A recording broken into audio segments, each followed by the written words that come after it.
This podcast is a member of the Voices of Wrestling Podcasting Network. Visit voicesofwrestling.com to hear the rest of our great podcasts, as well as show reviews, columns, opinions, and updates across the world of wrestling. Here we go!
You're listening to the Emerald FlowShow on the Voices of Wrestling Podcast Network. Welcome to episode 27 of the Emerald FlowShow. We're a podcast on the Voices of Wrestling Podcasting Network. You can follow us on Twitter at Emerald FlowShow, and you can go to voicesofwrestling.com/donate if you're feeling generous and want to donate to the show. I'm Gerard here with Paul Vosh. Paul, we'll keep it quick because we have a lot to talk to about. Might be our biggest episode ever, but did you have a good holiday? Yeah, I had lovely holidays. Just hung out with family, just drank a load of just wine, just had really great food. And now I'm like back home, just came back from the gym, just took a shower, feeling really refreshed, just had an Americano and I'm ready to record. Yeah, I had a pretty good holiday too. It was pretty quiet because there was a huge snowstorm right on like the 23rd, and well, it didn't shut down everything. You know, there's no point in doing anything at that time or anything like that. So it was quiet, but it was relaxing and good, and I'm ready to get back to talking about wrestling. So we'll start with some really brief thoughts on Wrestle Kingdom, because there's a bit of crossover for the things that we cover here on the show. Paul, first of all, in the Muto final New Japan match, after Shota Umino pinned Bushi with like a Death Rider, Muto just got right up and bolted right out of the ring. Yeah, he was basically like halfway down the ramp, like 10 seconds after the match, basically. And also kudos to just complete pro Hiroshi Tanahashi, who obviously knew that was going to happen and just like basically escorted him down the ramp so that he just couldn't be like all by himself down there. Yeah, he was like, "Hey, buddy, what are you doing?" Yeah, and Muto also very clearly was like, "Ah, shit, I didn't think anyone would come with me." So, yeah, just completely unprofessional trying to, you know, I mean, he took the payday, but clearly still wasn't happy that New Japan actually wanted to, you know, put over their young rising star. Yeah, I mean, but at this point, like, I mean, it's a pattern. Like, every time he loses, he does this. Well, like also, he did it to Kiyomiya. Like, I feel less bad that he did it to Kiyomiya because he also did it to Nakamura, and he also did it at fucking Wrestle Kingdom. Yeah, and looking back, Tanahashi just should have let Muto do that moonsault. Yeah, and let Muto take the pain that would have caused. No, but I feel like that's definitely something he's saving for the final show. Yeah, if he's teasing it still and everything like that. And so obviously can't have that big show without some Muto bullshit. And then obviously Omega and Ospreay, some are calling it the greatest match of all time. I mean, I thought it was incredible. I'm not sure if I would go that high, but yes, obviously it lived up to the hype. Yeah, definitely. Like, I think I went like 4.75 on it. So did I, yeah. Yeah, like I really, like, obviously that means I hated it. But no, I thought it was really good, but I don't think it was actually like the best match I've seen from either man. if I'm being honest. Like, I thought it was amazing, but, like, yeah, like, it obviously didn't hit me on the same level it did some people who think this is the greatest match they've ever seen. And then, you know what? And for Okada versus Jay White, I liked it. I mean, I think it got pretty good towards the end, like maybe 4 stars. Yeah, I was actually a bit higher than that. I think I was like 4.5, but I also really like Okada versus Jay White. Mm-hmm. Like, I think that's just a really great pairing, and I think they kind of give me what I want as well. So, but obviously they had a bit of a tough act to follow after Omega and Ospreay. Yeah, for sure. I thought actually I will give Jay credit. I thought he cut down on the stalling a little more at the beginning of this match compared to some of his other matches.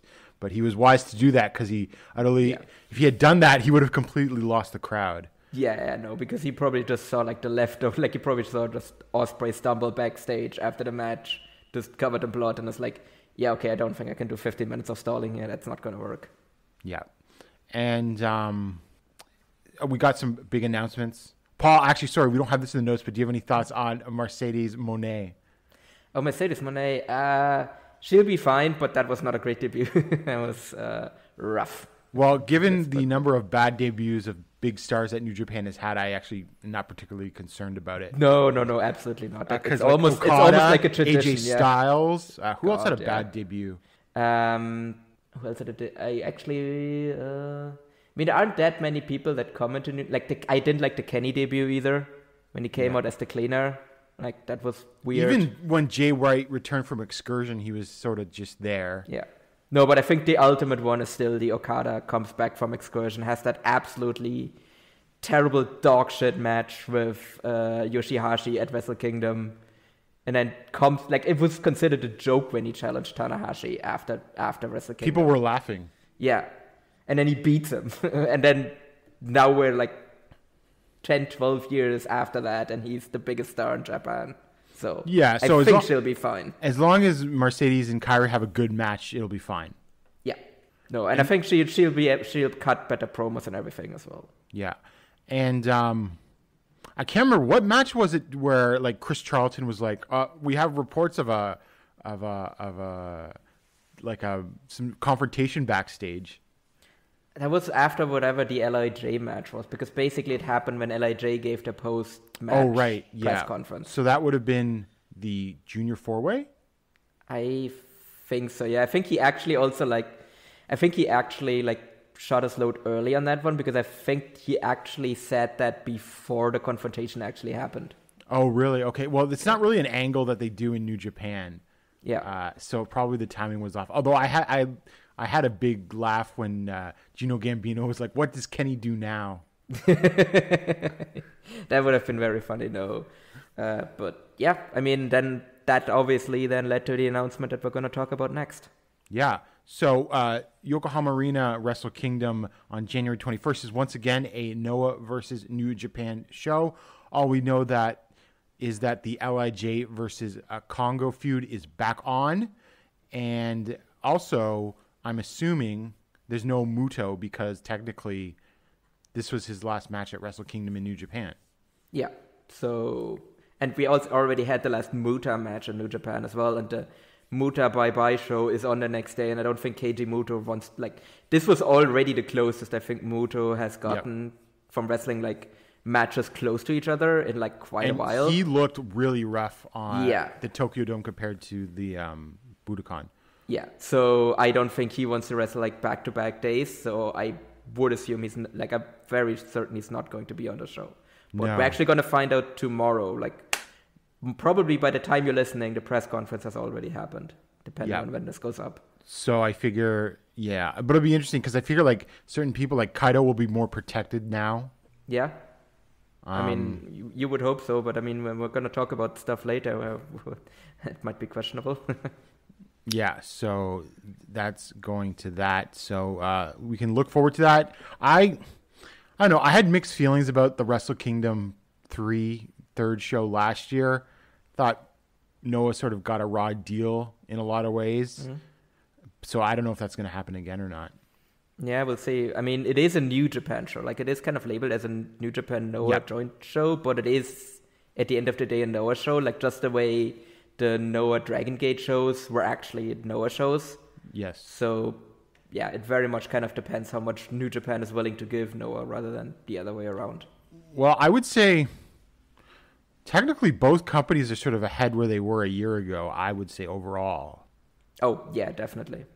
So, but New Japan is still bigger, so I think, Yes. Probably will get to dictate certain things that Noah fans may dislike after the show. I would definitely not expect Kaito to pin Okada here. Certainly not. Sort of match those two are. My biggest fear is Congo just getting punked out. I mean, it's Congo, it's fine. And also, I'm watching you wrestling commentators or analysts or whoever you are that are clearly haven't watched Noah in a while, because I saw multiple people say that Masa Kitamiya was a member of Congo, which means you haven't watched Noah in like a year or even more. way worse than it's like so long at this point. Yeah. Was that cage match in 2021 or 2022? That was 2021. Oh God. So, because we didn't cover that on the show. Oh, that's right. Yes, yeah, that was a year and a half ago. God. All right. Well, you've exposed yourselves. So we move on to just Pro Wrestling Noah on its own. Paul, this show was on the 23rd. Neither of us ended up watching it, but it was the End Innovation at Shinjuku Face. And of note, Yasutaka Yano defeated Nosawa Rongai with a cradle, which was cool. Yeah, so he has a second win on Nosawa. Second win in a row. And 2 title changes. Yohei and KZ beat Atsushi Kotoge and Seki Yoshioka for the GHC junior tag titles. And Asuka defeated Dante Leon in 23-37 to win the title. I heard Yohei and KZ versus Kotoge and Yoshioka was good, but that Asuka and Dante Leon match, that's way too long. Yeah. So who knows? But I also, we had the angle as well with Ogawa and Eita. Oh, that's right. Yes. Sort of Eita and Ogawa are buddies now. After Nosawa saved them from a Congo beatdown, because it's, I don't know. None of it makes any sense. At least it gave us a great tag team, so I'm not complaining too much. But it's like, okay, sure. So that was basically just whatever is going on. Because the juniors were sort of calm for a while, but now it's going crazy again with the booking and the title changes and everything like that.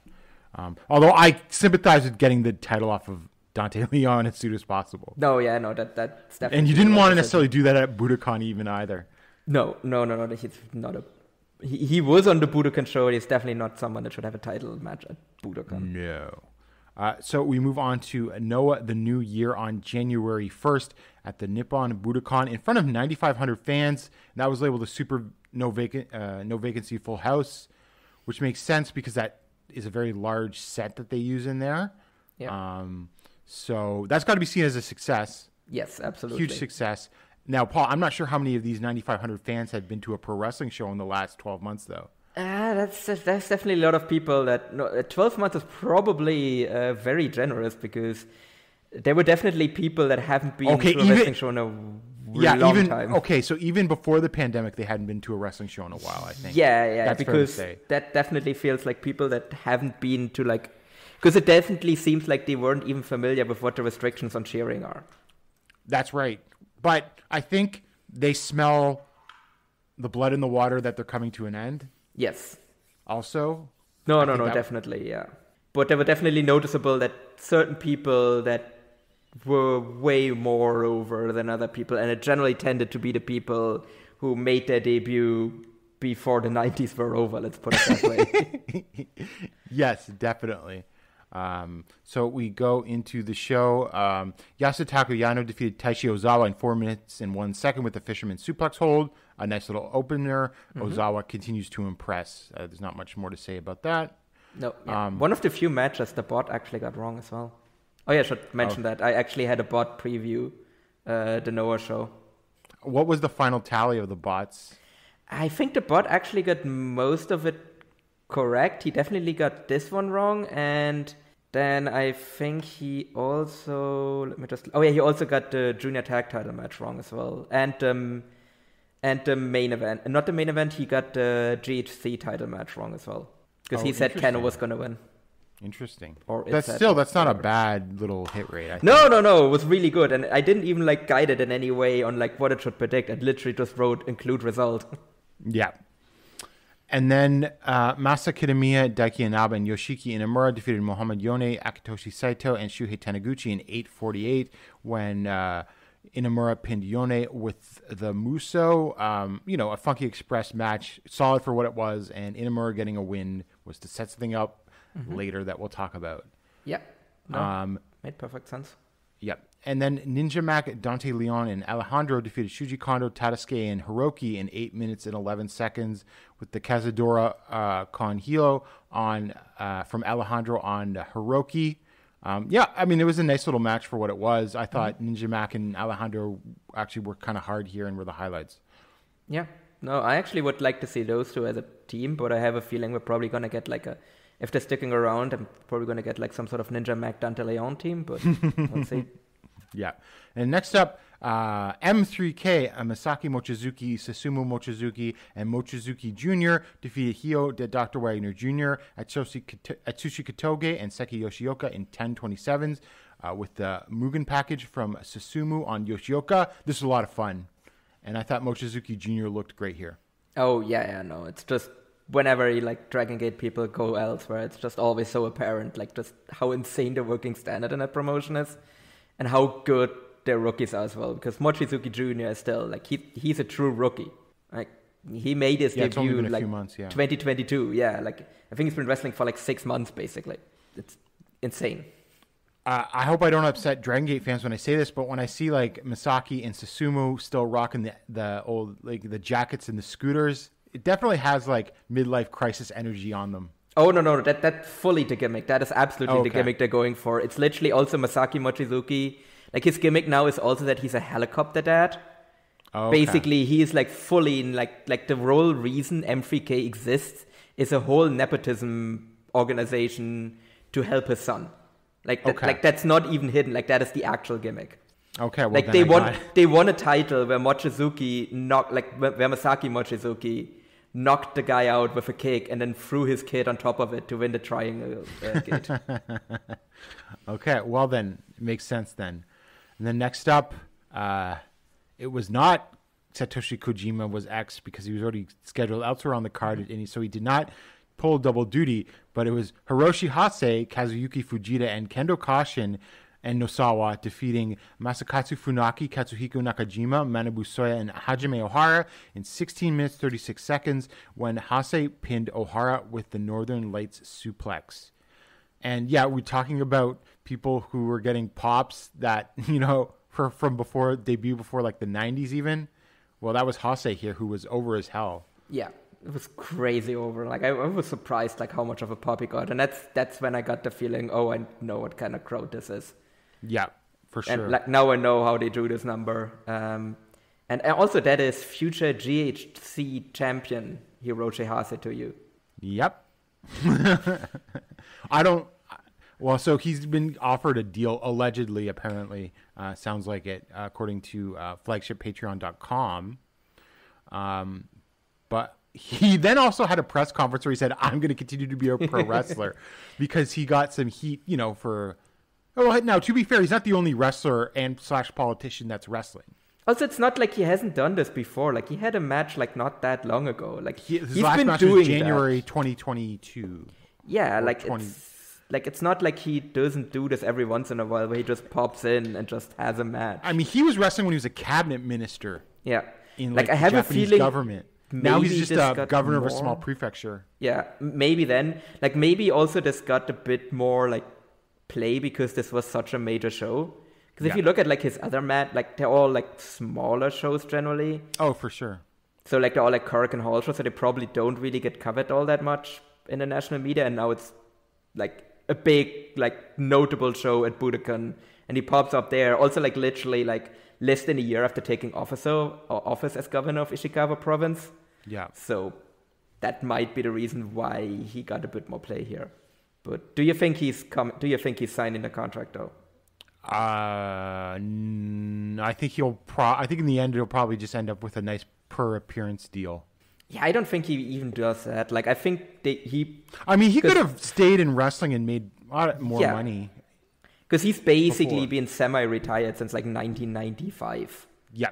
So like for him now, like nearly 30 years later, at like age 61, to come back and be an active wrestler after having been a politician for this long, like he probably could have come back at any moment and become an active wrestler again. But now, like I think they probably offered him really good money, and he was probably also too polite to just turn them down like immediately. Yeah. But I think ultimately he's probably just looking at it and it's like, I can stay in this governor position maybe like until whenever I chose to retire, or literally until the day he dies. And to give that up even for like amazing money that Noah might have offered him, I don't know if he's willing to like work a regular schedule and take like loads of bumps at this age, even if his body is still like, even if he's still looking really good for a 61-year-old. Well, that's the reason he looks so good for a 61-year-old professional wrestler, because he's been wrestling sporadically for the last 28 years. Yeah, I think I did the math, and he did like 134 matches in 1994, and he did like 200-something matches since then. Yeah. So that's the reason why he still looks that good. Less than 10 a year. Yeah. Like, and most of those matches are also like in the immediate years afterwards. Like basically since 2000, he does like a handful of matches. The front is front loaded in All Japan. Yeah, exactly. Like he did like 20, 30 matches in like 95 and 96 and like 97. And then basically it's like 1, 2, 3, 5 per year after that. Sometimes just one. Yeah, exactly. So yeah, he obviously also stayed in shape. So like I kind of get it, but why they would want to bring him in. But it's also like, I don't know. It's kind of worrying for me that they even attempt to do this, because like that just means they want to, like the Mudo thing is obviously like we're like weeks away from this whole thing, Mudo thing and ending. And the fact that their next instinct is to bring in a Hiroshi Hase, like that definitely does not bode well, because that's just like diminishing returns. Like he obviously was crazy over here, but how many of those same people would actually buy a ticket to a show headlined by Hiroshi Hase? Not if he's on every show or exactly. every Korakuen or whatever. Yeah, and you would have to give him the title as well if you bring him in. Could you give him the national title? I don't know. Like if I'm Hase and I'm giving up my governor position, I want the main title. This is one of the least egotistical guys in all of professional wrestling who's put over whoever has been asked of him, though. True, but still, like again, like it would take me, like even if I'm there, like if I need to give up like a governor position, like it would take a lot for me to do that if I'm in it. Well, and if he resigns, he probably will never get elected again. No, yeah, because he literally took office less than a year ago, March 2022. Pieces out for a big wrestling contract. Yeah. No, he's done as a politician. Like he's never getting elected to anything ever again if he does that. But anyway, I think the moral of the story is, this is like still Noah's mindset.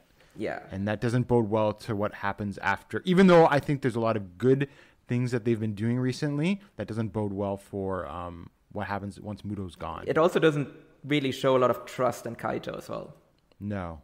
So next up, we had Jack Morris defeat Timothy Thatcher in 12 minutes and 16 seconds with a Tiger Driver. We'll get to the post-match in a second. This match had very little heat. Certainly they didn't make any noise. The clapping was polite as opposed to even just enthusiastic clapping. I thought it was pretty solid, though. Like Thatcher worked over the arm and then Morris made his big comeback. They tried. Yeah, I mean, the match was solid. I don't think this was... I think I've seen better from both men than Noah, though. Yeah. Like, obviously, Thatcher's match with Kaito was a lot better. And then I've seen a lot better matches from Jack Morris, like in the N1 as well. But, yeah. I mean, they also only got like 12 minutes as well, so it's not like they could have even really... Like, they told a solid story for what they did, but obviously it didn't help that the crowd... I think there was also a lot of people in the crowd that just didn't have any idea who these two were. Absolutely. And then after the match, we got the January 1st warning. This motherfucker. Familiar theme hit. Also has the same theme. He has the same tights. Everything is no difference at all. The theme is kind of cool. I'd keep that. But... yeah, he came out in like the Darth Vader outfit, wearing the Total Eclipse tights. It's Jake Lee, folks. And he still doing the point to the sky, comes in, makes Jack Morris his friend. They haven't even announced that they're a tag team, which sort of even makes less sense. Comes into like derail Jack Morris's push as well. It makes it even worse. Now to crickets. Now I talked to 3 people at the show. 2 of them said that they heard nothing, and then one person said they heard some gasps in their section. But that's not exactly, I made a 4-minute video. I made a 4-minute tribute video to us dunking on Jake because I was like, well, he's going with the fucking New Japan now, and we can check in on him every once in a while, but we're done with him for now. And then this fucking dipshit turns up in Noah immediately afterwards, and he's the exact same. I don't want to. But there's more to the story that's even more hilarious.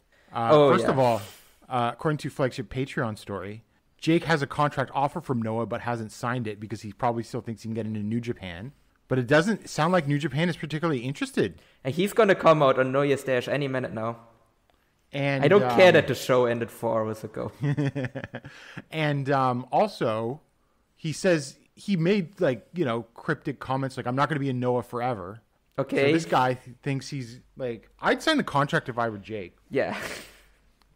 What if this just ends with him crawling back to All Japan next year? Oh my God. Then you put him in some opening matches for a while. God. I mean, we're going to, do we actually have it in the run sheet on, that match that they announced with him? No, I don't think we have, right? No, but I was going to get to that in a second. I just wanted to see what else, other Jake things that should be talked about here. Yeah, I don't know. Not having a new look was just ridiculous. No, it's still the fucking Total Eclipse. The faction doesn't exist anymore. And so on January 8th at Korakuen Hall, we're getting Jake Lee versus Yoshiki Inamura, which I think will be great. Yeah, good. Or the way I dubbed the match, the stoppable force meets the movable object. Yeah. So, because Jake should win this, right? Because he's the new debut. Yeah. And Inamura constantly gets put into positions where he's in singles matches and he loses. But on the other hand, if Jake loses here, he's a full-on geek, and you can never bet against Jake being a geek. So no, I will absolutely not lock anything up here because no. Well, I certainly wouldn't lock it. You know what? I'm gonna lock it. Yeah, you're gonna lock up Jake. I'm gonna lock up Jake versus Inamura because you're betting against Jake's geek powers. That's. No, because I think he's getting heated up maybe to possibly face Kaito, and then he'll probably just flounder in the mid card or leave after that. Could you see that happening? I mean, I could see that happening, but yeah, I also, I don't know, I just never would bet against Jake Lee not being a geek. But obviously he's brand new in Noah, and it would be very weird if they bring him in and then immediately drop him out. But it would also be the most Jake Lee thing ever as well. Oh, for sure. So yeah, I think any sort of the hottest free agent in Japan sort of went out with a whimper. Yeah, but as you said, January 1st warning revealed as MMA legend Jake Lee. And then after that, we had it should be noted that they tried to really sell it on the commentary team, but I don't know if Stuart Fulton knew who Jake Lee was. No, he very clearly didn't. And for the GHC Junior Heavyweight title, Asuka defeated Junta Miyawaki in 15 minutes with a modified crucifix hold. I thought this was pretty good, maybe not great. They did do some lots of dives and high flying stuff, and I think the whole point of this match was just to make even though Junta didn't win, just to be like, okay, he's back from his excursion, he's now competitive with the junior champion. Yep, I think that was basically the goal here, and I think that went really well. I think there's definitely something I think he's obviously going to win this belt eventually. Oh, I think so too. Yeah. No, probably sooner rather than later as well. But I feel like it's the right decision to keep it in Amaxa for now and just have him have a bit of a run with the belt, and then you can figure out what you're going to do with it afterwards. Yep. Well, I mean, he deserves it because he's one of the best juniors in the company. And no. I'm very happy that they actually made the decision to push him, because for a long time I've been banging that drum that he is one of their best juniors, and that he finally gets a well-deserved run. I'm very happy about that. Yeah, and he could bring some stability to it. Yeah. Because this is also basically a Gold Watch run as well, because he's older than people think as well. Yeah, he's like 37, maybe 38. It's older. I think it's like nearly 40, yeah. Yeah. And then for the GHC tag team title, Takashi Sugiura and Satoshi Kojima defeated Maruken, Naomichi Marufuji, and Kenta in 18 minutes and 40 seconds with a Western Lariat from Kojima on Marufuji. This is just a bunch of old guys hitting each other really hard, and it was awesome.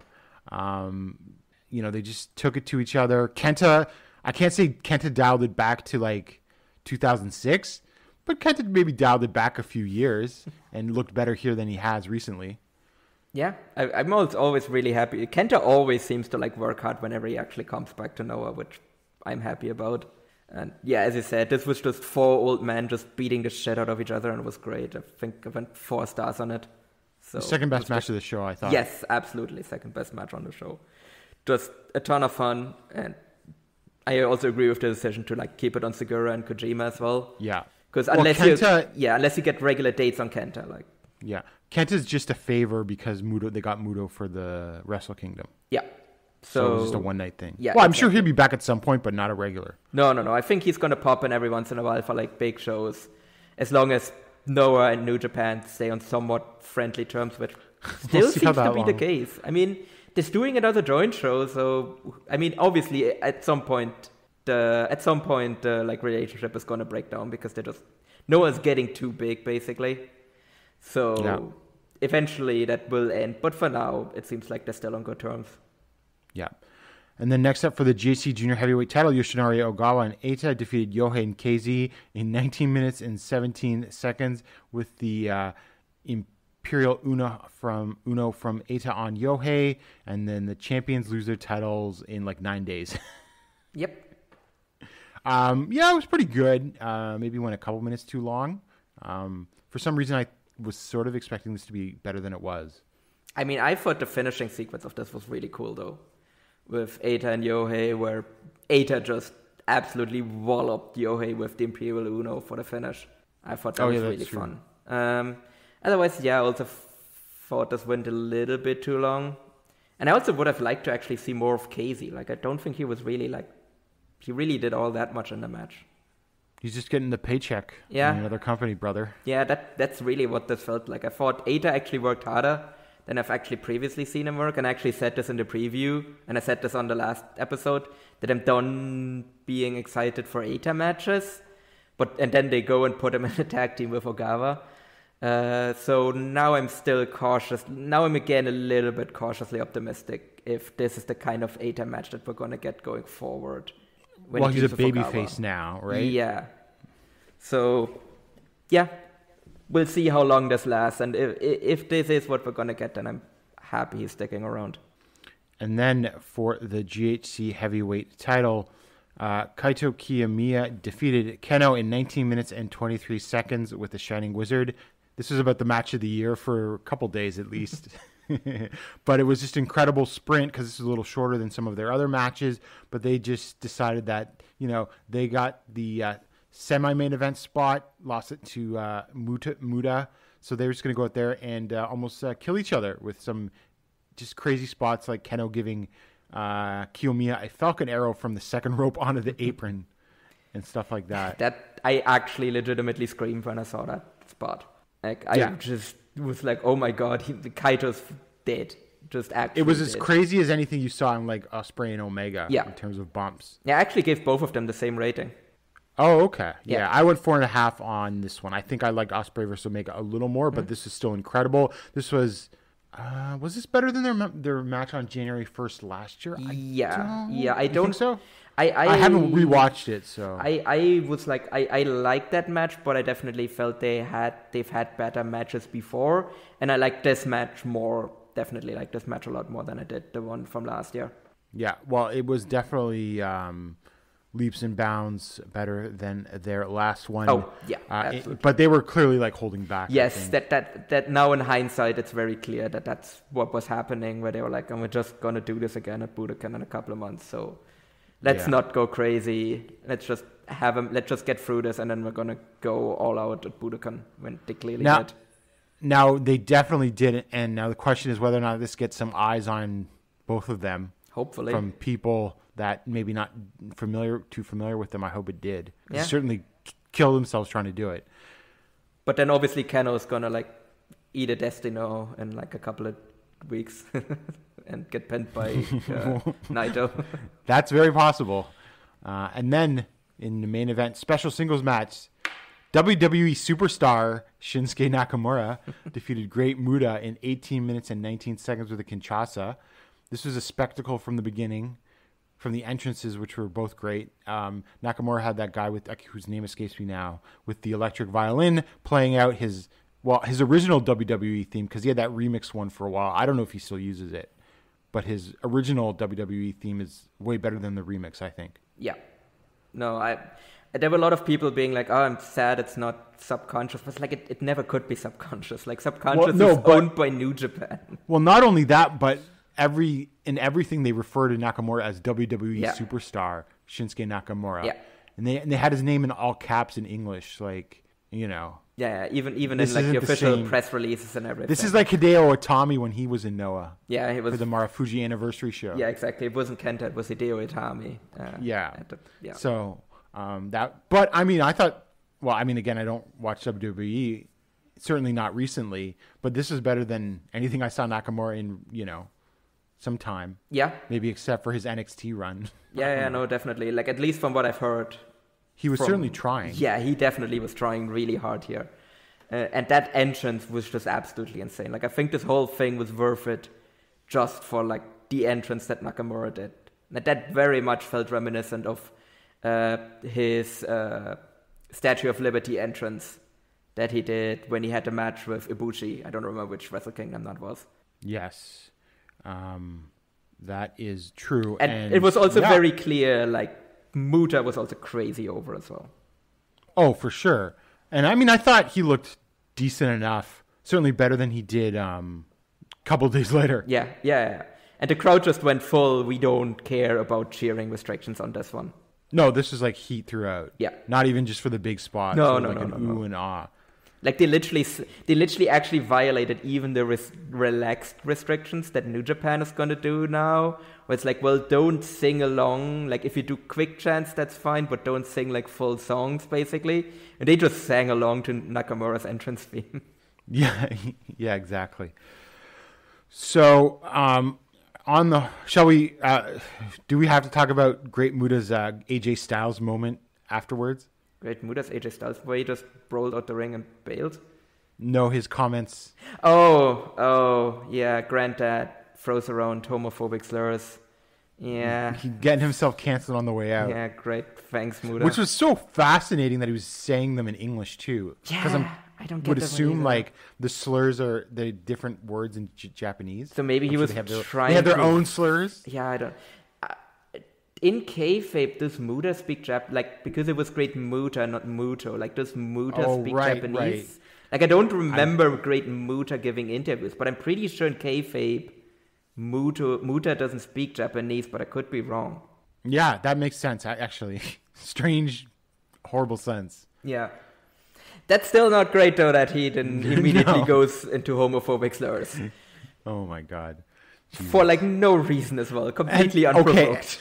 The Noah Global English account straight up posted this, like, Muta's backstage comments on their Twitter, and I'm just like, oh my God, what are you doing? Yeah, I don't know, Jesus. I get that you want to capitalize on, like, you can just put in the Nakamura entrance just did bonkers numbers on the Noah Global, like, YouTube channel. So I get that you want to capitalize on that, but maybe don't put in the homophobic slurs from Muta. Maybe leave those out. It's fine. Yeah. God. All right.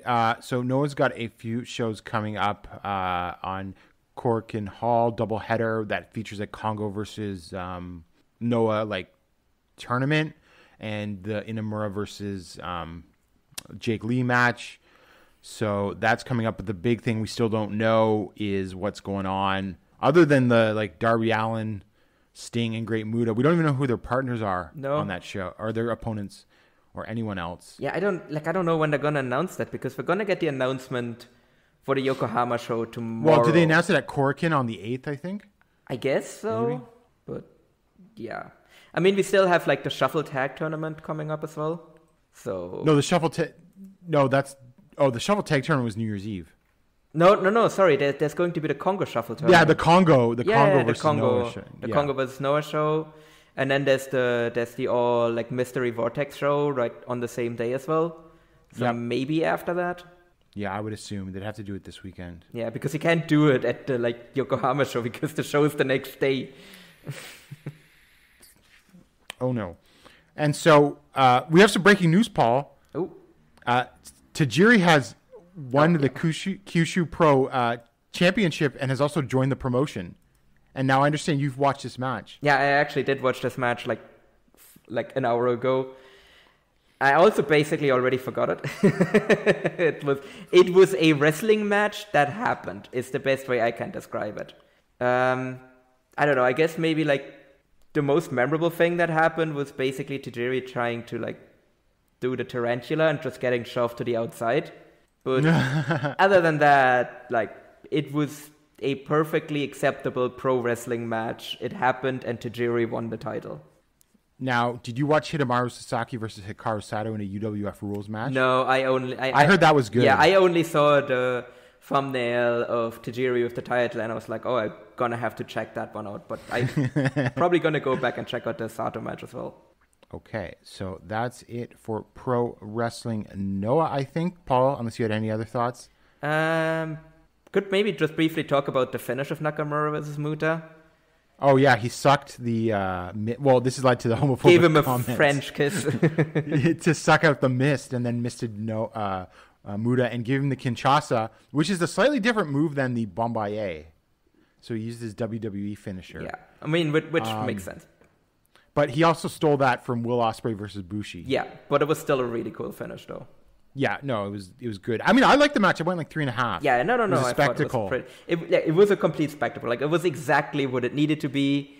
Both men tried hard, and yeah, it was super over with the crowd. So I think just the show as a whole is just a massive success for Noah.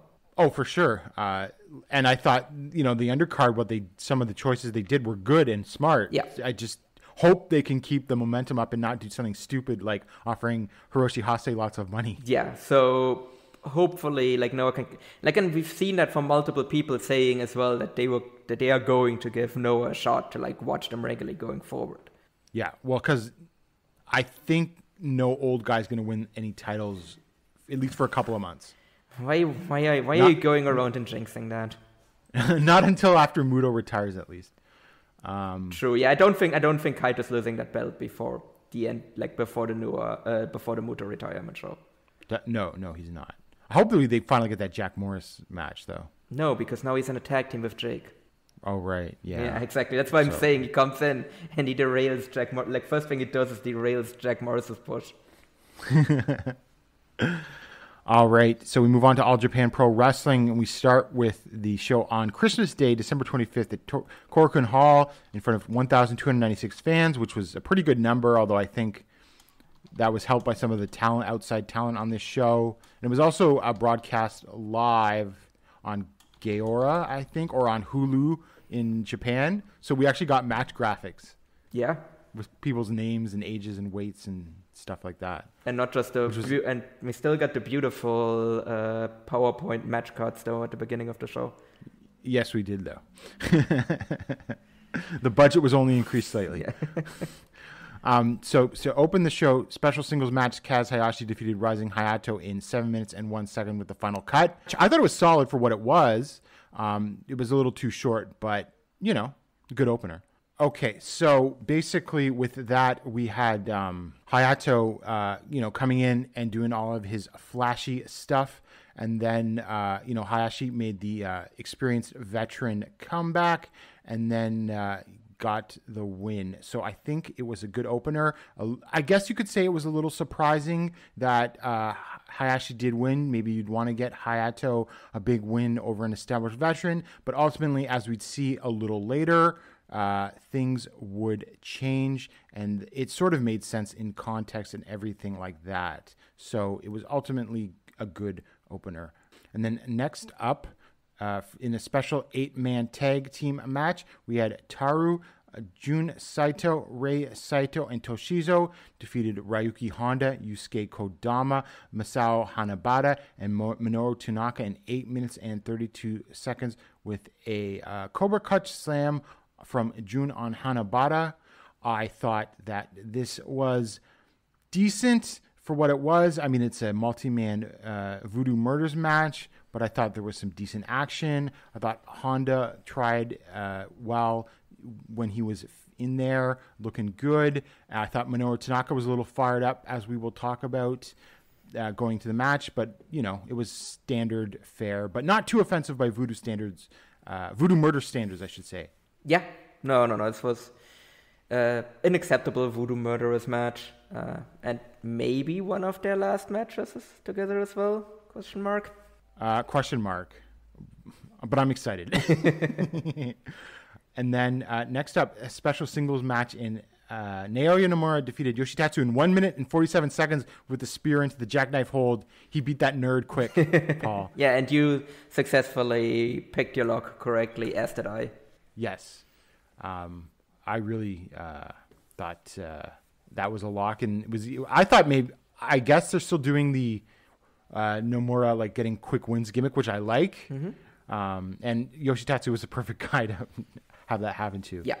And then it's called the PWF Cup Special Six-Man Tag Match. Tajiri Toriano and Black Mensa-Ray defeated Yuji Nagata, Dan Tamura, and Tomoaki Honma, subbing in for Hikaru Sato, who was still healing up from a big bruise on his back, with a horizontal cradle from Yano on Tamura. Now, this was Tajiri's last match in All Japan, and he still went over. Jesus. Yeah. This wasn't So very weird. good. This wasn't very good. No. Yeah, no, it's not the worst match I watched on any of these shows. I can tell you that.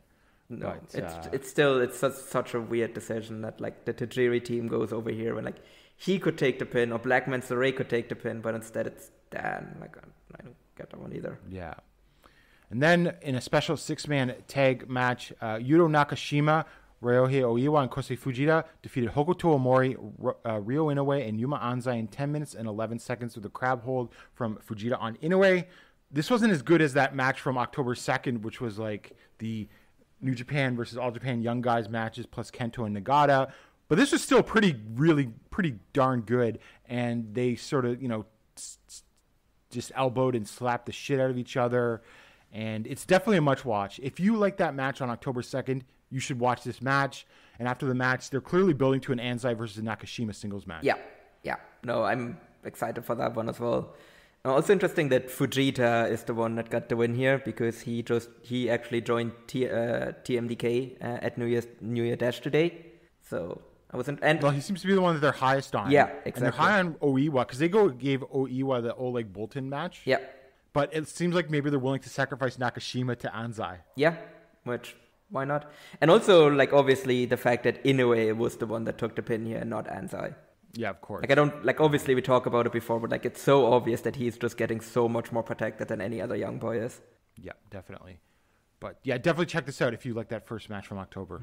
Mm-hmm. And special singles match, Manabu Soya defeated Takao Omori in 8 minutes and 40 seconds with the Dando. I mean, it was fine for what it was, but I was expecting maybe something a little more. Well, I mean, especially Omori, obviously older.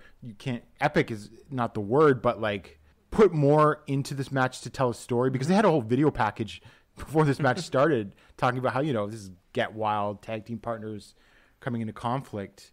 So I'm sort of also wondering if, with Noah and All Japan working again, if Soy is going to be making more appearances. And this was just something that set something up later.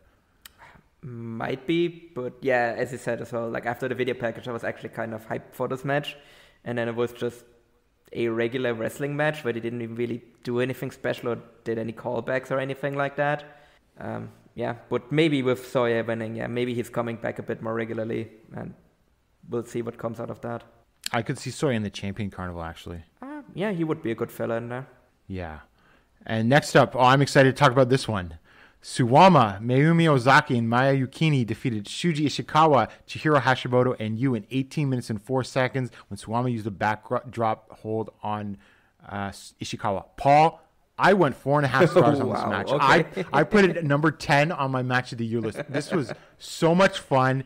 I have watched it like 3 or 4 times. I loved everything about this. I loved Chihiro taking down Suwama in a grapple at the beginning of the match. I loved Chihiro giving Suwama a German suplex later on in the match. I loved the heel work. I loved Ozaki like choking out like a much larger person in Ishikawa with the chain on the outside.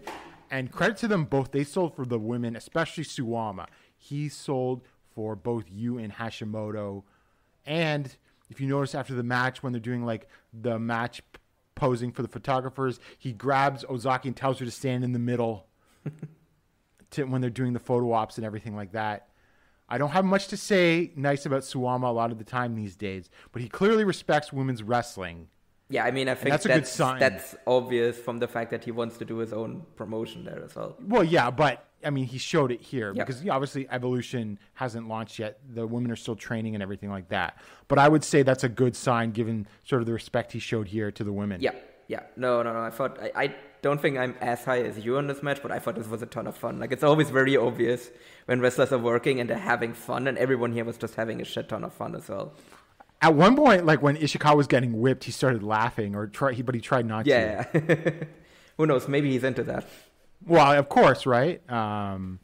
Yeah, because like Ishikawa joined the same S&M club as Dan Tammer in this. He's got the collar.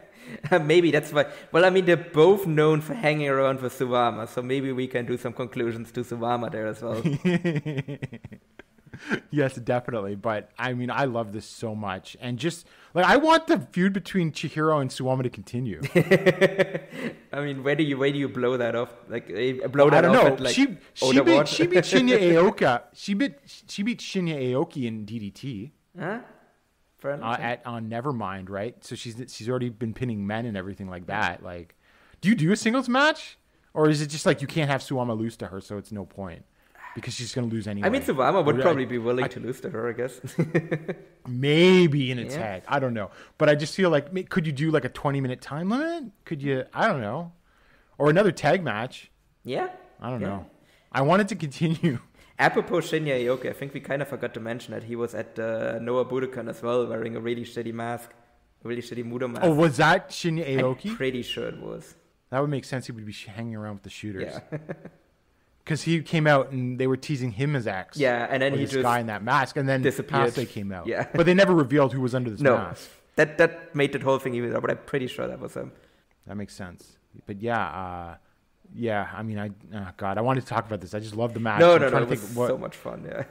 And Suwama's selling in this was great because he was selling for the women, and when he took that like cannonball from you in the corner, and I mean, just like from the minute it started, it was just perfect. Oh no, you had just three like uber heels and three like uber baby faces in there. It was just a very like classical structure in that way, and everyone like played their role to perfection as well.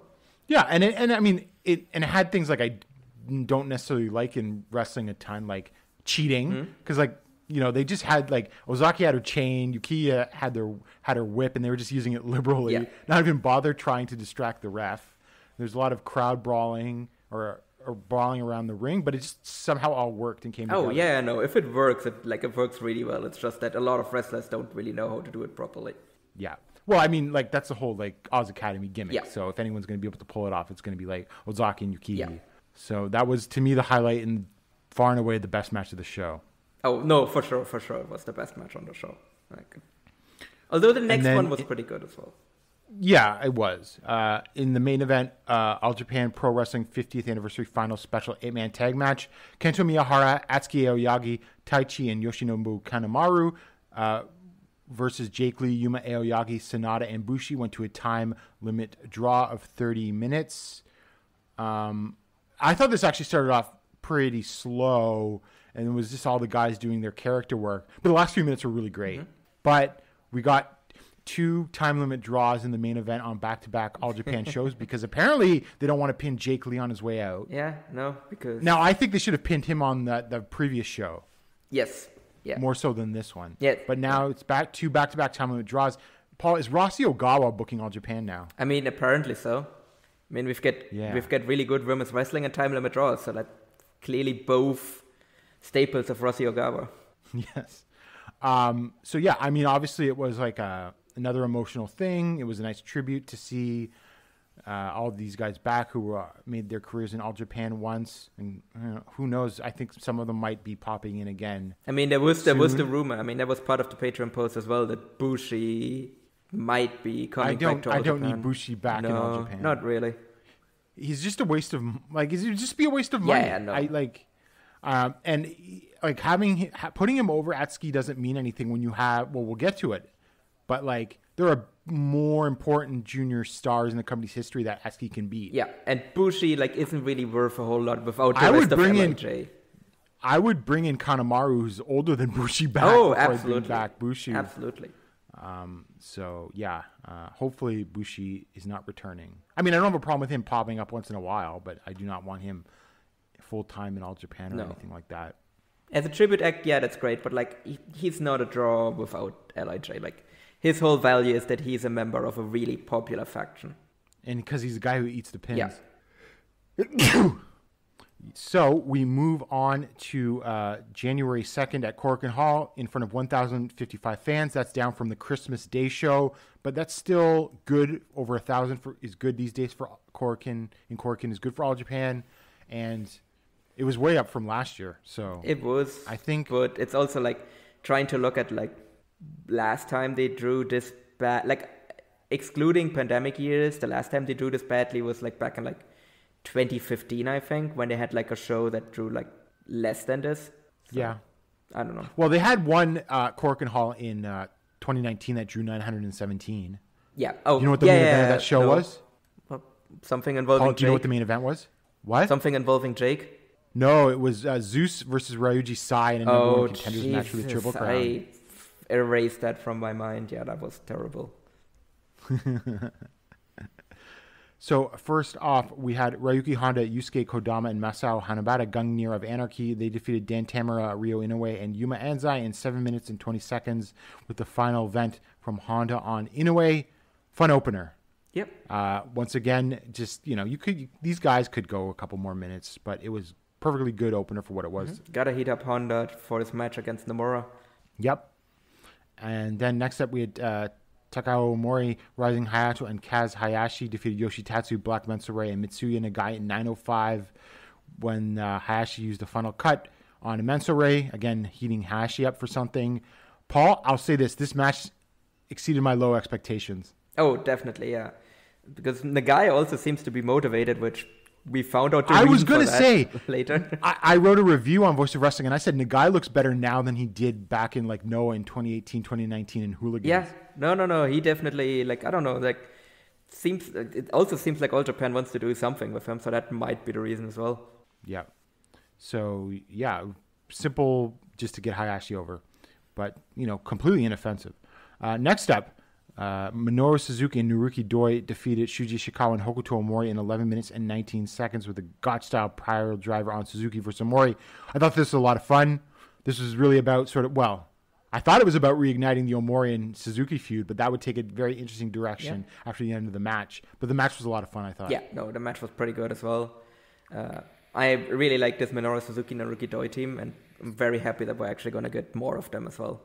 And after the match, Omori came up to Suzuki and bowed and basically said, "You can have me now." And he left with Doi and Suzuki, and they have formed a new Suzuki Gun, Neo Suzuki Gun, or whatever you want it is. It doesn't have a name yet, but Suzuki has immediately formed a new faction in All Japan. And he basically did it in New Japan as well, where him and Despi actually saved Ren Narita at New Year Dash. Oh, that's right. So maybe we're gonna see a fusion of those two. That actually would be an amazing faction: Suzuki, Doi, Omori, El Desperado, and Ren Narita. That would be. Yes. That is literally the Paul faction. Yeah, that would be really good. I'm not sure if we're gonna get that, but I kind of hope we do. Next up, we had in a World Tag Team Title Skirmish number one contenders match, Nomuyagi, Yuma Aoyagi, and Naoya Nomura defeated Jun Saito and Rei Saito in 11 minutes and 48 seconds when Aoyagi did a cradle on Jun, who had tried to give him a Cobra clutch slam. Paul, this sort of, I was really hyped for this, but it sort of didn't live up to what I was expecting. I thought the Saito spent way too much time in control here, and that sort of exposed them. I actually kind of like this one. I thought, because again, the Saitos bring something unique. So I thought they did that here as well. Can get a bit tiresome when it in control too much, but I think like Yuma and Naoya made up for that with the selling.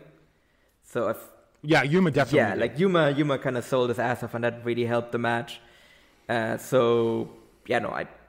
definitely didn't think this was like an amazing match, but I liked it well enough.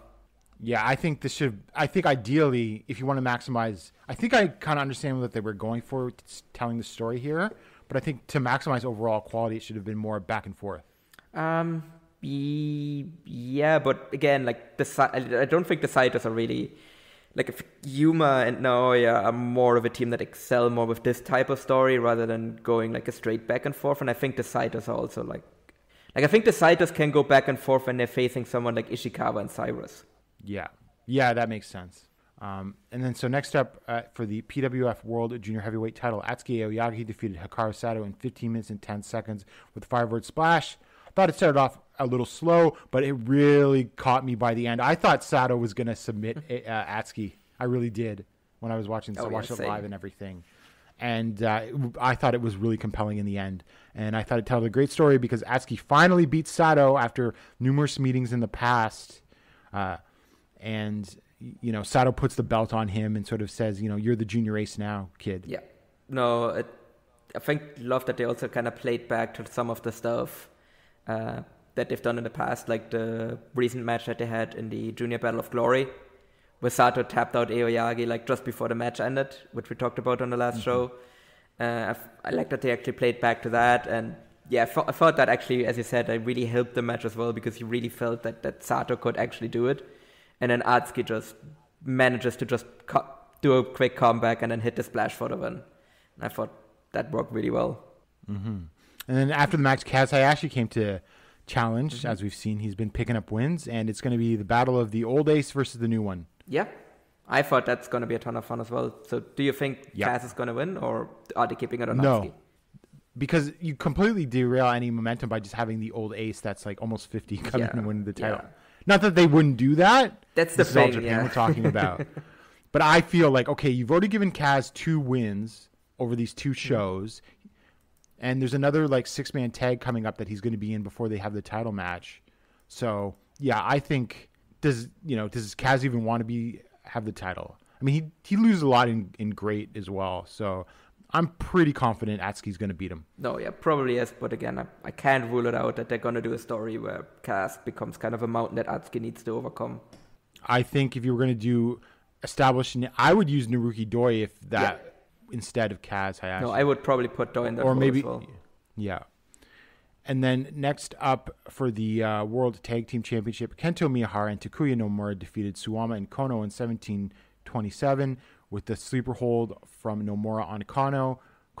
The champions fail on their first defense, much like Suwama failed on his first defense as a Voodoo Murders Triple Crown champion. First of all, Paul, do you think this was the plan all along now? Yeah, because they did this title change. So that makes it a lot more likely that was actually the plan, because we also now have an announcement for the return match of Shotaro Ashino. On the 27th. Yeah, so if they would have if the plan was actually like to actually have Gange of Anarchy win, to have Honda and Ashino win, then they probably would have just waited until Ashino's back and then did the rematch then. But they didn't, so that makes it more likely that actually always was the plan, to have Miyahara and Nomura be in the title matches on both nights and then have them win here to do like a bit of like heating them up a bit more for the match on the next night as well. Yeah. And the match was fine, like gentlemen's 3. I mean, I thought the last couple of minutes were fine, but it was just, middling and cheating otherwise. Yeah, no, it wasn't I definitely had higher expectations for the match, but it was just kind of plodding along. Well, because the Suwama and Kono matches where they don't do all the bullshit were actually kind of good in the real world tag. Yeah, it was literally just roll a coin and then roll a dice basically and see if it lands on cheating or not. And if you get cheating, then you get a bad match. I wouldn't even call it bad, just kind of boring. And yeah. If not, you're actually going to get a good match. And unfortunately, the dice landed on cheating here. And in an interesting change, they did the Battle Royal in the main event. And it was a 22-man. And Takuya Nomura defeated Ryo Inoue, who was the sort of last survivor, with a PK in 12 minutes and 1 second. You had Shuji Ishikawa, Yuma Aoyagi, Nomura, Junseto, Reiseto, Mitsuya Nagai, Yoshitatsu, Hikaru Sato, Yusuke Kodama, Dan Tamura, Masao Hanabata, Yuma Anzai, Kaz Hayashi, Atsuki Aoyagi, Kaito Miyahara, Rising Hayato, Masanobu Fuchi, Ryuki Honda, Takao Mori, Black Menso Ray. Now some highlights. I mean, obviously this wasn't like great. I mean, it's a Japanese battle royal. They're just standing around and all climbing on top of each other. But at one point, because this was in the main event, Miyahara came out wearing the tag titles and the Triple Crown and was just sitting on the corner and grabbed Ryo Inoue and was like hiding behind him.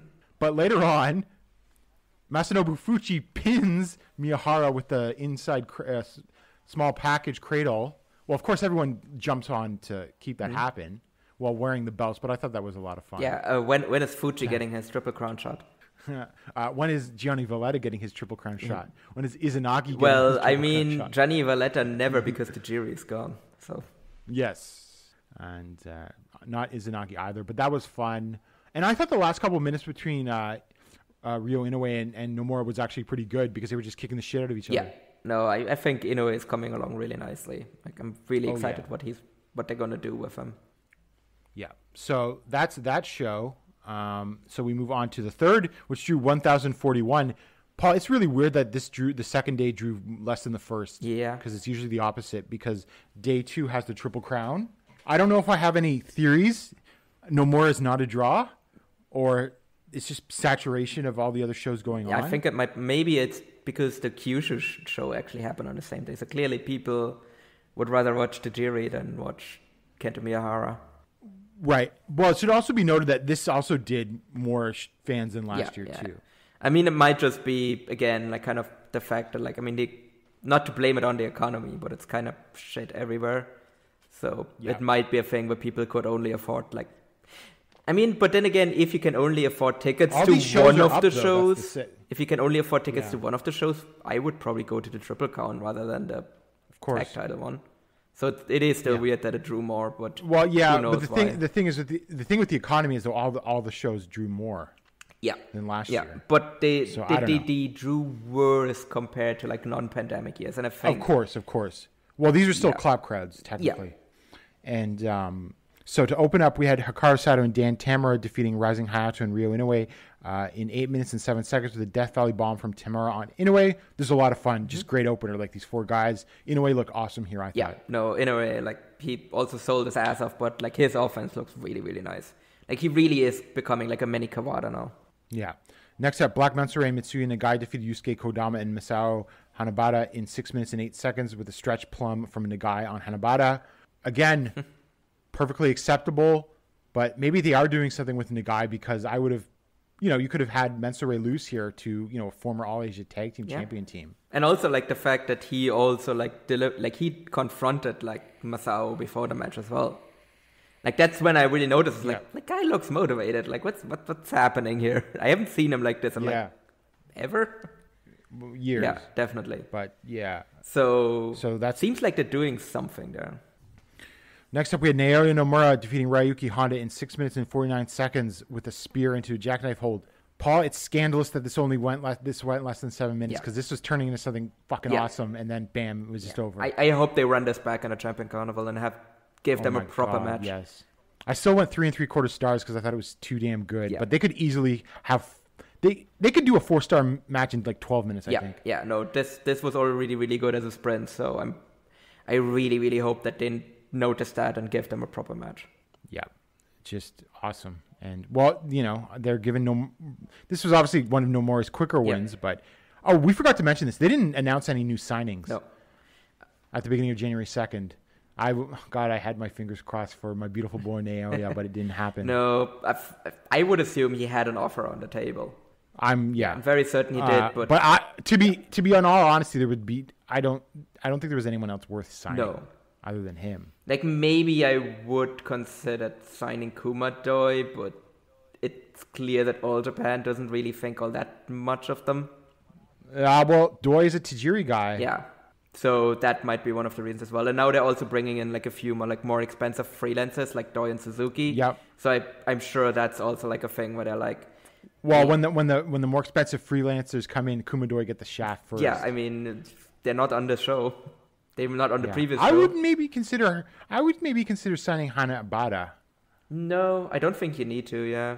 Yeah, like I don't know if Kodama would even sign because is he not a teacher? Yeah, he's a teacher. Like he's very much just a part-timer. Like I don't think he would consider even signing.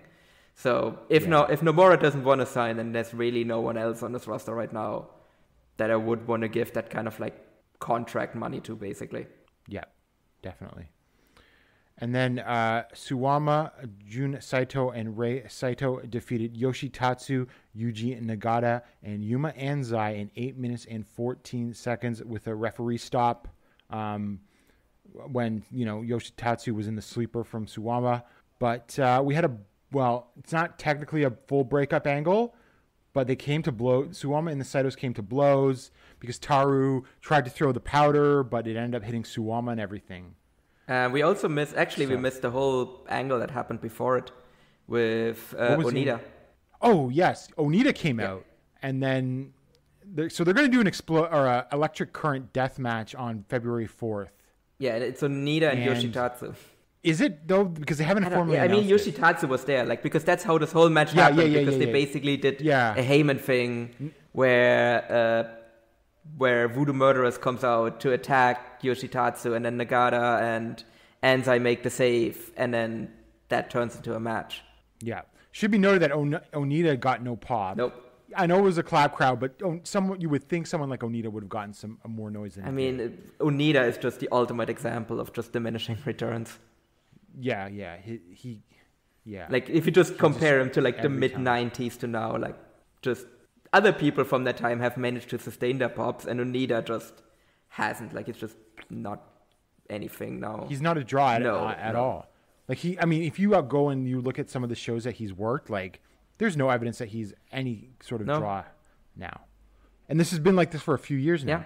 And arguably, like, let's say if we go back to, like, 95, in 1995, Onita is a way bigger draw than Keiji Muto. Not way bigger, but, like, he's a draw. In 95, Muto had the Takada match. True. But still, if just kind of, like, looking at the 90s, like, Onita is, like, generally, I would say, overall a bigger draw. He was a bigger draw than Muto at certain points definitely. In the 90s, yeah. Whereas now, like, Muto just worked, like, in front of 9,500 people at the Budokan in the main event, and Onita came out in the middle of an All Japan Korakuen show with no reaction. Yeah.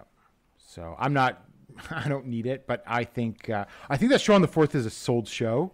So whoever's paying for it, I think obviously wants Onita there. I mean, if that's all that is, then, like, whatever, fine, sure. Yeah.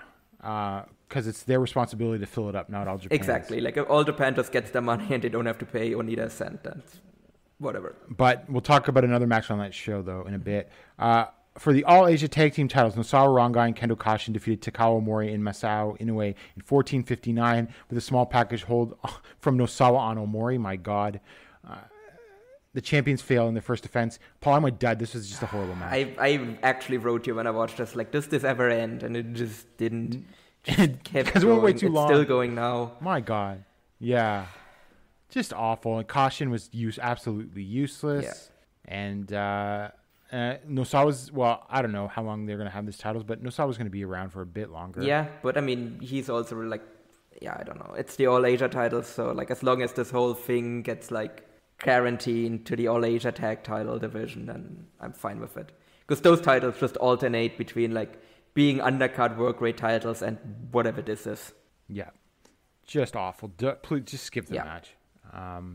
And then Minoru Suzuki, Naruki Doi, and Hokuto Omori making their debut as a unit defeated Shuji Ishikawa, Yuma Aoyagi, and Atsuki Aoyagi with the when Omori pinned Atsuki with the Muso Essen. This was great. And this new Suzuki team, they worked like a pretty well-oiled machine considering this was their first match as a unit. Yeah, but I mean, both Suzuki and Doi are, like, really experienced in these kind of matches. But Omori looked Omori definitely held his own, and now he's finally gone heavyweight. Perhaps. After everything, like, because it sure seems like that, because he just pinned the junior champion, and he's not going to challenge for the belt. Well, Did he say he wasn't going to challenge? I mean, I have a feeling that he's now actually a heavyweight, which is so weird that they had him go like winless in the junior tournament, and then he just goes and joins up with Suzuki and just becomes a heavyweight. Well, he needed the tutelage of a experienced wrestler like Minoru Suzuki. Yeah. But this was like really good for what it was. Like it was relatively short. Oh, yeah. I also loved like Ishikawa and Omori going like chest to chest at the beginning, because technically Omori like betrayed the All Japan Home Army now. Mm-hmm. So no, I thought this was really fun, and I really hope that like there's something coming out of the Suzuki Doi and Omori like faction. Like I really love. I would assume after Hayashi versus Atsuki, we'll find out if he's challenging. Yeah, or not. And if he's not, then I would say he's a heavyweight now. But I'm really into this new team, the Suzuki Gun. Yeah, it's Neo Suzuki Gun or whatever the name is actually going to be. Yeah, so that's something to look forward to. And then in the main event for the Triple Crown, Kento Miyahara defeated Takuya Nomura in 28 minutes and 42 seconds with a shutdown German suplex for his third defense of the title. I thought this was great. I thought that it very much had a very similar structure to so many other Miyahara Triple Crown matches, but I thought that Nomura brought some extra stiffness, and I thought Kento worked a little stiffer than usual here too. Some of his blackout knees looked a lot harsher than usual, and it just built to like a big war, and Kento pulled out the win in the end. But I thought Takuya got a lot of shine, and it felt like that obviously he's going to be around because he's still champion, but it was both similar and different, but different enough that I think it's something that you should definitely go out of your way to see if you haven't seen a Kento Miyahara Triple Crown match in a while. Yeah, I made the mistake and watched this on the same day as I watched Wrestle Kingdom. Oh, okay. I did kind of leave a couple of hours in between as like a palate cleanser, but I think that definitely didn't help. I liked it well enough. I didn't think it was like a great match. I think it was bordering on 4 stars. I'm not sure. Well, if I'm willing you're not to the only person. Pull the trigger on that. You're not the only person who was like it was good but not great. I think it sort of just was how into it you got with sort of like Nomura's work. Yeah, I mean I did like kind of like Kento's work in this as well, just based on him just kind of being a bit lackadaisical at the beginning, and then kind of getting more into it as the match went along when he was like, oh, I actually need to take this seriously. So I like that part of the match, and then otherwise, I thought it was really fun, but just I don't think it got quite there in terms of being a great match. Yeah, so I mean, reviews are all over the place on this. I will say, so that's not surprising at all. It's interesting that certainly one of the more divisive is a strong word, but definitely one of the matches that I saw of the sort of first week of January that had reviews all over the place. You either loved this or thought it was good. I didn't see No, I don't fight. Like, I think if you hated this, then I don't know. Like, you probably shouldn't be watching All Japan, to be quite honest. But a lot of people, really love this, including myself. And then after the match, both Yuma Aoyagi and Yuji Nagata came out to challenge for the Triple Crown. Kento Miyahara told Nagata, "You lost your spot in your company. You're going to have to prove yourself some more before you get a title shot," which was hilarious, I thought. Such a pew he's shooting. But then Yuma once again promised another New Japan wrestler the first crack at the title if he wins, because he already offered that to Taichi on January 25th or December 25th show in the post-match promo. So on February 4th in what's the name of that place? It is it's like the western edge of Tokyo. That's barely Tokyo. Oh, yeah, I don't remember that either. Hachioji Sub Arena. We're getting Yuma versus Kento. I'm not sure how I feel about this, Paul. Because I don't think Yuma's winning. I don't either. I think he has it because they also already announced the Kento and Nomura, or Kento and Takuya Nomura versus Nomuyagi match as well. Yeah, that's on the 22nd. So if Kento and Takuya Nomura defend the titles there, I think Yuma has a chance. I don't think they're making Yuma a double champion. But if Nomuyagi win the titles, then Yuma is absolutely going to lose the Triple Crown match. Yes, because with Kento, if like Yuma wins and you have Kento and Takuya Nomura as the tag champions, that's like a team that you can put up top to support Yuma. But also, the only thing is, like, All Japan also announced what I would call, an ambitious schedule by their standards. So on March 21st, they have a show at Oda Ward Gym. June 17th, Oda Ward Gym. September 8th, Yoyogi National Stadium, the second arena where those Taka Taichi Mania shows have happened. And then December 31st, another show at Yoyogi, number 2. Yeah. Which is, I think, very no. interesting. It's definitely they're getting a bit more. They're getting a bit more adventurous, let's say, or a bit more ambitious. Which is fine and good, but what are they going to put on those shows? Yeah. And Yuma's got to win the Triple Crown this year. I just don't see why. Like, it's a bad idea. If he doesn't. No. I still feel like the plan is for him to win back-to-back champion carnivals and then beat Kento. So you're going to go to now. Does he beat Kento and Oda Ward for the title? I would say so. I think that makes the most sense. Yeah, I don't know. I just don't like this placement of this match. No, I don't get this either. And then like Nagata is still waiting in the wings as well. Now, see, I'm thinking it's Nagata versus Kento at that Oda Ward show in March. That could also happen. And then, but does Nagata win there or does Kento win? Oh God, Kento wins. I don't think that New Japan. It just doesn't seem like New Japan is going to force All Japan to put the title on Nagata. Yeah. Like Noah wanted to put the title on Kojima. True. Yeah, that wasn't. And same with Tiger Mask and the junior title match. Like they told. They thought that they could make Atsuki, even though I still think, given the way that Hikaru Sato's reign was going, you could have just had Atsuki beat Hikaru Sato at the Budokan, and that would have meant. Yeah, the only requirement New Japan had there was that he had to get a certain number of defenses. It's where he basically rushed. Did they even, or did they just want to make? No, I think that was New Japan going. If he wins the title, we don't want him to lose, like to have no defenses. Right. Okay. Yeah, that makes sense. So yeah, I'm not thrilled about it, but I mean, I don't think it's fatal, but I just think that they better tell a hell of a story. Yeah. And Yuma's got to win. Yeah, I think it very much. Like I think we're gonna know after the tag team title match. Yeah, for sure. But like the thing is, if you do have Yuma, like, are you going to have Yuma win at this show, and is that maximizing Yuma's win even? No, because that's why I'm thinking he's not winning here. Yeah, exactly.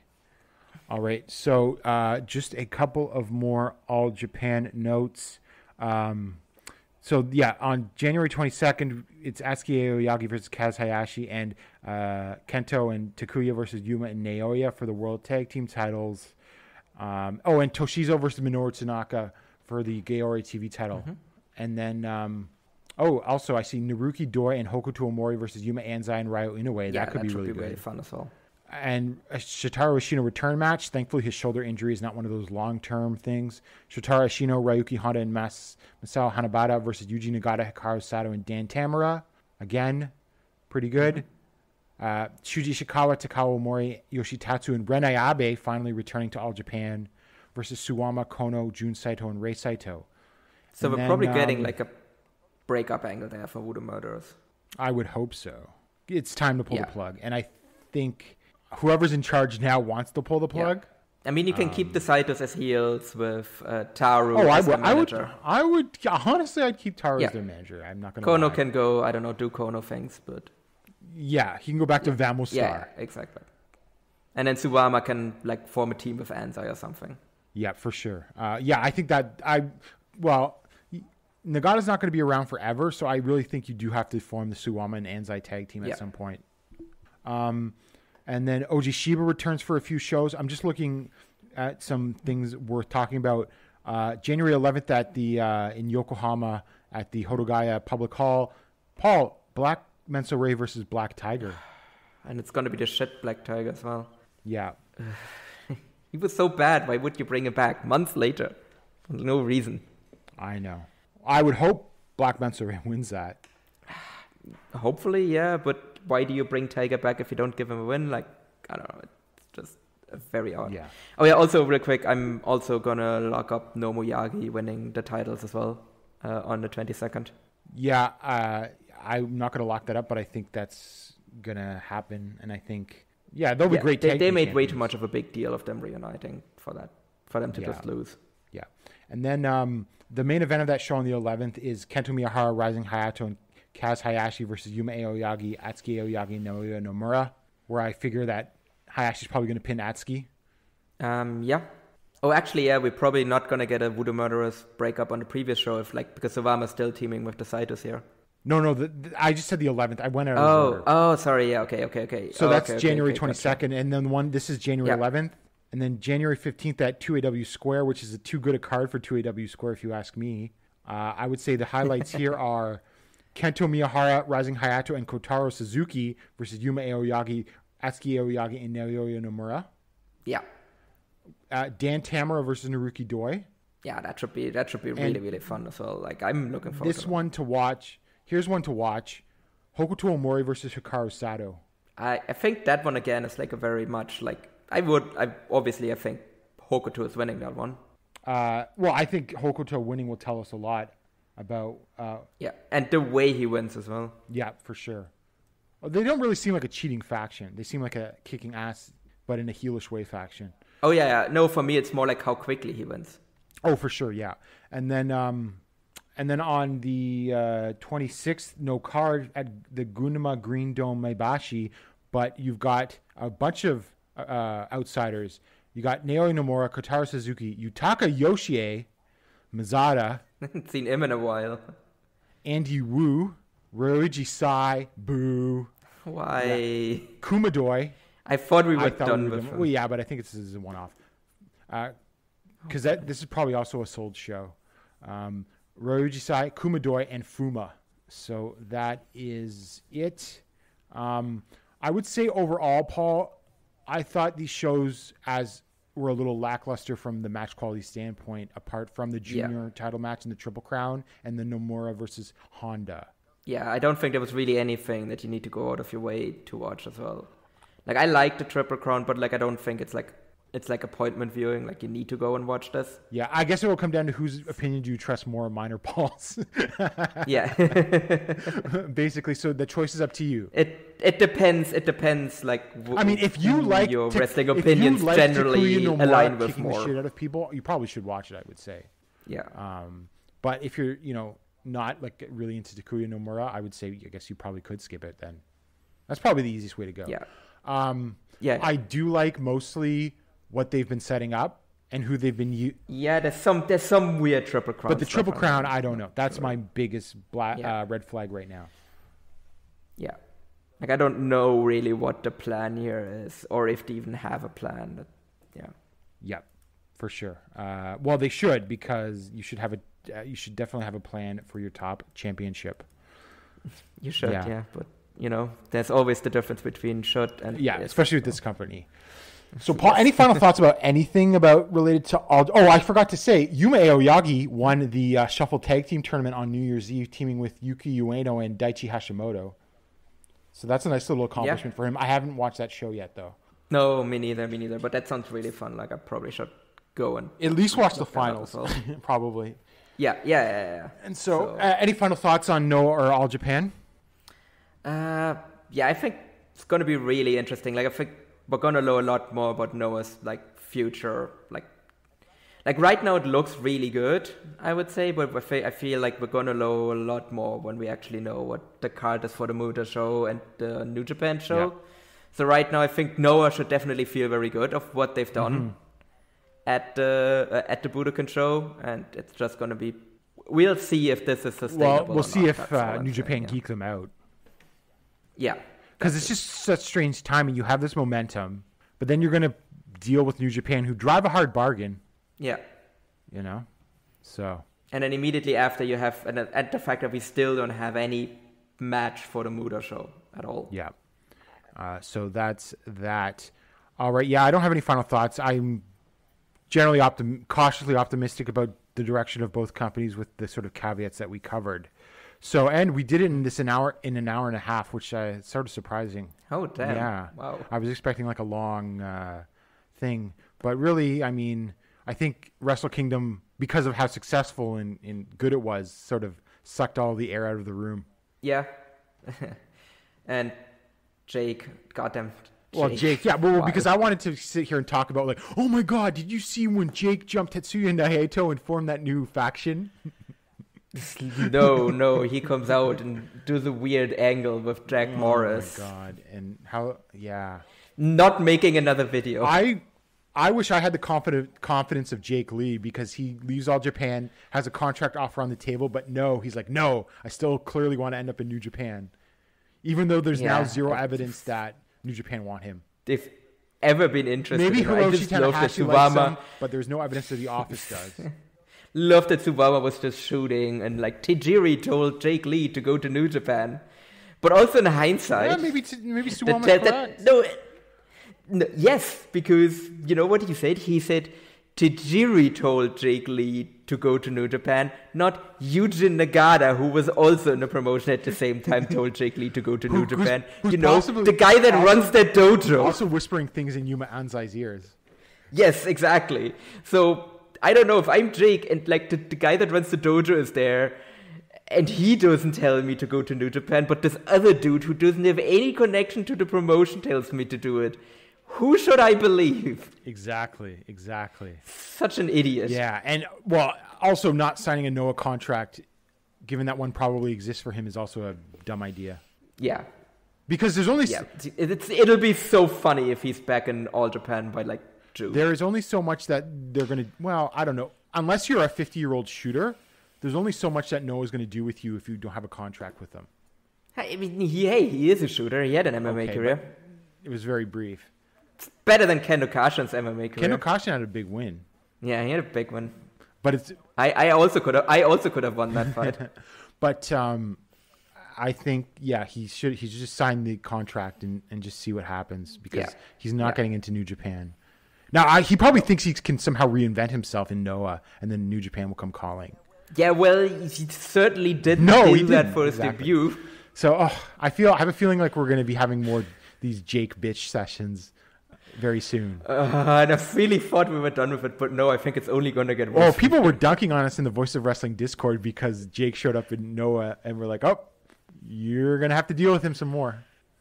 I'm also going to blatantly steal this, but he's really the Jeb Bush of wrestling. Yes. Please clap. Please clap. They didn't. No. A very polite smattering of claps. But that was about it. So, all right. So we'll be back in... I think we'll come back after... Yeah, we should come back after the final Muda show, because then we'll have a lot to talk about. We'll have some, and we'll be able to talk about Jake Lee. And as much as we dunk on Jake, I am genuinely looking forward to Jake Lee versus Yoshiki Inamura. Yeah, no. I like, all memes aside, I do look forward to that match. It's just I would in no way, shape, or form put any betting money on that match, because I'm going to do it. I'm feeling lucky, Paul. I mean, good luck. So, all right. So for Paul Vosh, I'm Gerard DeTroyle, and we'll see you in a couple weeks.